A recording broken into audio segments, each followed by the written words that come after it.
All right, here's a question. How can I get the fish to line up to take my bait like the people line up here at Kai Joe's to get a taco? Let's go find out.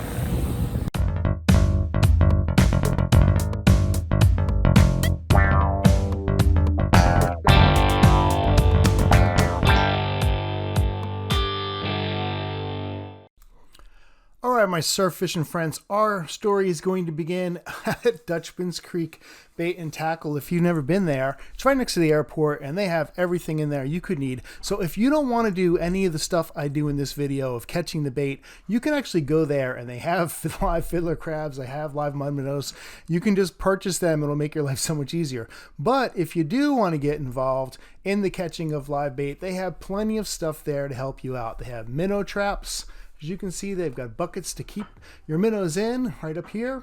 They have cast nets of various sizes. They've got 4 foot, 6 foot, 8 foot, all different sizes and prices. So you can definitely find a cast net there to meet your needs of where you're going to be throwing your cast net at. Plus, they also have, well, this is for catching sand fleas, which I'm not going to talk about today, but I have done in previous videos. I can put a link to that up top. And they do have these aerators, these bubbly things that keep your water bubbly so your live bait stays live, which is definitely a plus. I actually need to get one of these, so I'm going to be on the lookout to purchase one of these. I usually just run down and fill my bucket up. The reason I was at Dutchmans Creek was because I was picking up our goodie bags for our fishing class, which is this Friday. And while I was there, I was like, hey, can you show me the live bait? And she was like, sure, come on. So she took me through the secret back way. I have to stop the video because it's so secret. I can't even tell you where it was. But once we got back there, there was 3 different containers. The first one was for fiddler crabs. Now, she was just about out of fiddler crabs. She said she was getting a new shipment in. I'll show a video of where I've fished with fiddler crabs. I'll put a link above for that too. She also had a bucket full of mud minnows, which you can't really see, but trust me, they're there. And she had another container with live shrimp. Now, she scooped out a couple just to show me. And look at these bad boys. These are nice and fat. Now, when you see the ones I catch, you're not going to be as impressed with mine. So maybe buying them would be a good idea. Our first stop is going over to 40th Street, right at 40th Street in East Dauphin. It is the end of Davis Canal. And I have never actually thrown in my cast net there, but I have seen people doing it there. So I thought, let me go down there and see if I can throw my cast net down there, and let's see if I could find some bait. And there was some, it looked like mud minnows swimming around in there. I could see some movement. I wasn't seeing any like finger mullet. They swim by in like triangles, like how geese fly overhead. They look like that, but the mud minnows kind of do little circles. So I thought, let me just throw my net on top of these little mud minnows swimming around. And I threw it in there, and I pulled it out, and I wasn't really very successful. I was kind of just tossing it where I thought they were. So if there had been schools of finger mullet, I probably would have done better. But here's like one little dude right here. He out of the net, tiny little dude. So I think I'll move on to my next spot, which is the Moor Park, and it is at the end of Barbie Street. Now, you might be familiar with Barbie because the library is on Barbie Street. So if you've gone past the library, that's the road. You just go down there, and here's the park, and it closes at dusk, so I better hurry up. Got plenty of time. And when I got down there, to my surprise, there were already plenty of people doing what I wanted to do. So I didn't even get to throw my cast net down there, but I did get to watch them and see what they were catching. And they were catching buku shrimp. So here's this guy who's going to throw his cast net. Nice throw right out in the middle there. And there was, I guess, 3 guys actually, 4 people actually doing it. I think 3 throwing the nets. And they actually snagged a bunch of stuff, including a fish, which turned out to be a little red drum. So he had to get that out and let it go because it was definitely under slot. Now, here's some of the shrimp they were catching. They were getting some nice big shrimp, too, just like the ones up at Dutchmans Creek. So I thought, well, you know what? I can just go down to Davis Canal, and I'll just find a little spot myself and throw the cast net. So I went down, threw the cast net, and I did get some shrimp, and I got a couple of minnows, a couple of mud minnows. My shrimp weren't nearly as impressive. I put them in my little container here that I got at Dutchmans Creek to keep my live bait in, and I'm just going to go down a couple of fishing spots, and I think the first spot's going to be 25th Street. And I've been picking my spots based on like how many people are down there. I kind of just drive down and pick a spot where there aren't too many cars because there's so many tourists in town these days. It's hard to find a spot. Now, here's how I'm putting this shrimp on. I'm sort of doing it as if it was a dead shrimp. And the reason is it was really windy that day. You can see the waves crashing. And when I was putting them on like normally through the horn, they were kind of falling off. So I was like, let me just put them on like this. And it was real windy and I was having a hard time fishing. So I didn't catch much with the shrimp. I did get a double header. Doubled up on whiting. Top one's kind of small, bottom one's not bad, but he's going back in. Both of them are going to go back in. I did want to show you the big one though, but mostly for entertainment value because I always drop these things. Why are whiting so slippery? Now watch this guy. He's like, I'm going back in the water. I'm like, come back. Where do you think you're going? So I left there, but before I did, I noticed there was a turtle nest on the island. This was number 19. Supposedly we have like almost 50 nests already, which is really great. So next stop, I'm going to go down to the point. I figured if I'm going to try the live minnows, the best place to do it is at the point. Now, you can go to the ICW side of the point, or you can go to the ocean side. Probably for catching bait, the ICW side is better. But also when the water's coming up, there is some areas where the water is coming up, and you can just see the minnows in the little like pockets of water there. So I had my daughter throw the cast net, get me some more minnows, and I just hooked them up through the nose. I'm just going to cast them out there and see what we can get. And it wasn't long before I had what I think was probably a really big blue because he was pulling that line. But this was a rookie mistake right here. I did not have any metal leader on there, and I should have known better, and that line was cut. So chances are it was cut off by a blue. And then I got another fish pretty quick on the next minnow, but he was a little bit disappointing, kind of what you expect to catch in June going into July on North Carolina's beaches, little sharks, doot. So I let him go, and I went swimming with the shark for a minute there, right there in the low pool of water. But he'll find his way out. He'll find his way out sooner or later. And then I didn't get my video of me reeling it in, but I caught a red drum, and I was very excited about it. And he was 19 inches. Look at the tail. Isn't that beautiful? Look at the blue on that tail. He was 19 inches, so don't tell my wife, but I decided that even though he was in slot, I could have kept him. I decided I was going to release him and let him go back in. He can get a little bit bigger than that. I'd rather him go out and make some more. I'll catch him in the fall when he's a little bit bigger. At that point, I was hungry, so that's where the whole video started. I decided to go over to Kai Joe's. I think that's how you say it. It's like K-I. I always say Kaya Joe's, and people make fun of me, but it's Joe's. Anyway, they sell tacos and burritos and stuff, and so I was looking at the menu, and I was like, I should get the surf taco because I fish in the surf, but I decided to get I got 2 of the North Shore. At least I ordered 2 of the North Shore. I'm pretty sure is what I got. And they were shrimp. So they have lots of different things to choose from, but it's so fresh and it's so good. So I said, let me pick out one of these authentic looking taco drinks. And they had grapefruit, and I was like, not getting that. So I decided I'd go with the end one, which was lime. She took my order, and the line behind me was starting to get kind of long. So I was glad I got there when I did. Paid for it. And got my lime beverage, and then basically you order it in the front here, and then there's a little side window, and they call out your name, and you go pick it up on the side. So I took my drink, and I went and I stood on the side, and I just watched the line get longer and longer and longer.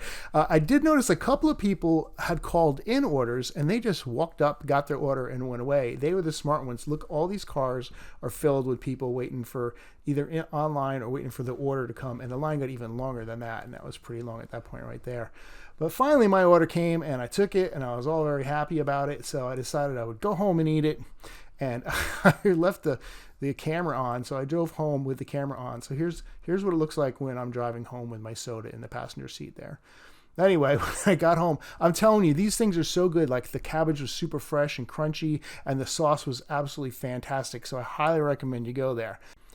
My last stop for the week, 33rd Street, and I decided I'm not going to bring any bait. I'm going to go down there, and if I can catch some sand fleas, I got sand fleas, and if I can get some ghost shrimp, because it was low tide, I'll get some ghost shrimp, and I'll fish with whatever I get. I could not find any sand fleas. It's been so hit or miss. Some places I found them, some places I haven't, but I was doing pretty good on the ghost shrimp, so I thought, okay, I'll just walk around, pump up a couple of ghost shrimp. If you haven't seen my video on Yabby's ghost shrimp, I'll put a link to it up above there so you can see exactly what I'm doing and how I'm doing it, but just for viewing purposes here, just to give you an idea, I basically pump them up, they come up, and then I put them in my little bucket. So I collected a pretty good amount of them in a fairly short amount of time, and I decided, okay, let me go fishing with them.